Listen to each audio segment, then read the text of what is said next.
Hey G-Dub-Dub, it's Mr. Simmons, and I'm actually almost directly across the Duwamish River from the last place I read from on the Duwamish River, and it's pretty. I'm kind of close to the highway 99. I'm going to go for a walk in a little bit, but I have a very short chapter 25 to read to you. It's kind of muddy here and I've slipped a few times, so wish me luck. Chapter 25 is short and it's kind of sad, so get some Kleenex if you need it. I love you and I miss you, and I hope you're doing well. Here we go, chapter 25. The Aleuts never again came to the island of the Blue Dolphins.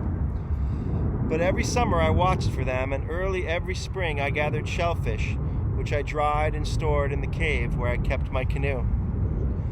2 winters after they left, I made more weapons: a spear, a bow, and a quiver of arrows. These I also stored in the place beneath the headland, so if the hunters returned, I would be ready to go to another part of the island, to move from cave to cave, and live in the canoe if necessary.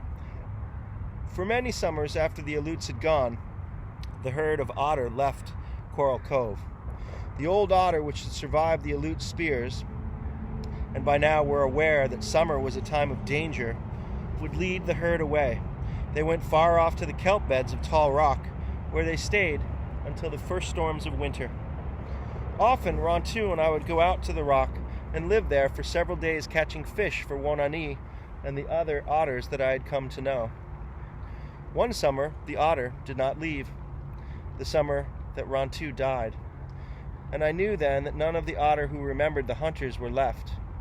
Nor did I think of them often, nor of the white men who had said that they would come back, but did not come. Until that summer I had kept count of all the moons since the time my brother and I were alone on the island. For each one that came and went, I cut a mark in a pole next to the door of my house. There were many marks from the roof to the floor, but after that summer I did not cut them any more. The passing of the moons now had come to mean very little to me, and I only made marks to count the 4 seasons of the year, and the last year I did not even count those. It was late in the summer that Rontu died. The days since spring, whenever I went to the reef to fish, he would not go with me unless I urged him to. He liked to lie in the sun in front of the house, and I let him, but I did not go so often as I had in the past. I remember the night that Rontu stood at the fence and he barked for me to let him out. Usually he did this when the moon was big, and he came back in the morning. But that night there was no moon, and he did not return. I waited all that day for him, almost until dusk, and then I went out to look for him. I saw his tracks, and I followed them over the dunes and a hill to the lair where he had once lived. There I found him lying in the back of the cave alone. At first I thought that he had been hurt, yet there were no wounds on him. He touched my hand with his tongue, but only once, and then he was quiet, and he scarcely breathed. Since night had fallen, and it was too dark for me to carry Rontu back, I stayed there. I sat beside him through the night, and I talked to him. At dawn I took him in my arms, and I left the cave. He was very light, as if something about him had already gone. The sun was up as I went along the cliff. Gulls were crying in the sky. He raised his ears at the sound, and I put him down, thinking that he would wish to bark at them as he always did. He raised his head, and he followed them with his eyes, but he did not make a sound.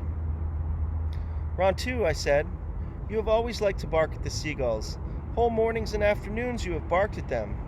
Bark at them now for me." But he did not look at them. Slowly he walked to where I was standing, and he fell at my feet.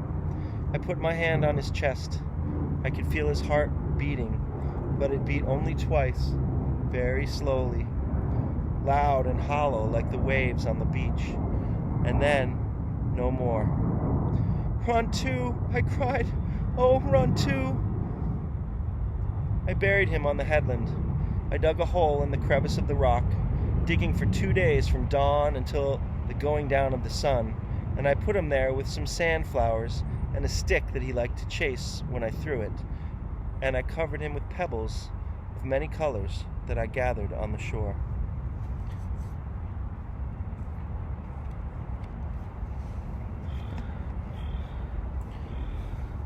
I'm sorry that Rontu is gone.